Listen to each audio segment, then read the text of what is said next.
Ағайындар, ассалаумағалейкум, қалайсыздар? Мынау қате ғой енді. Ютубтан андай нәрсе жіберіп тұр маған біреу. Нұржан Өстемір қайтыс болды деп қойыпты. Тыңдайықшы екен. Не айтады екен? Түн ортасында Арыс қаласының мазасыз тыныштығын телефонның дыбысы тіліп түсті. Бұл жай ғана қоңырау. Еще жарты сағат қой. Тіпті иісі қазақтың қабырғасын мыналар қазір натура екен ғой. Не істеуге болады мындайларға? бір үстінен іс қозғап арыз жазып бір жақты қылу керек. Мынау тірі адамды өлтіріп жіберген ғой мынау. Қолмен тұтқаны көтергенде Аружан естілген суық дауыс үнені асты-үстіне Ойбай, шығарды. Нұржаннан айырылып қалды.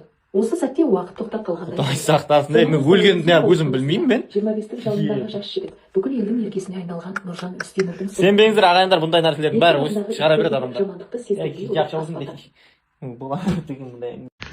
Что думаете насчет қосылайық и бір болайық дейді. Бұл как, что думаете? Екеуінің айырмашылығы бар. Іштегі бір адамның, екі адамның әсері бүкіл қосылайыққа әсер еткізген, бір болайыққа әсерін тигізген сәттерін бәрін көрдім. Шешімдер қабылдап, ешқандай өкініш жоқ. Мен қосылайық жабылыпты ғой енді, мен баяғыда айтатын тұғым. Әзілдеп болсын ше, қосылайық жабылсын деп. Қосылайық жабылды. Енді дұрыстау болған шығар. Өтірік ұзаққа бармайды. Ойым алаңдап кетті ғой.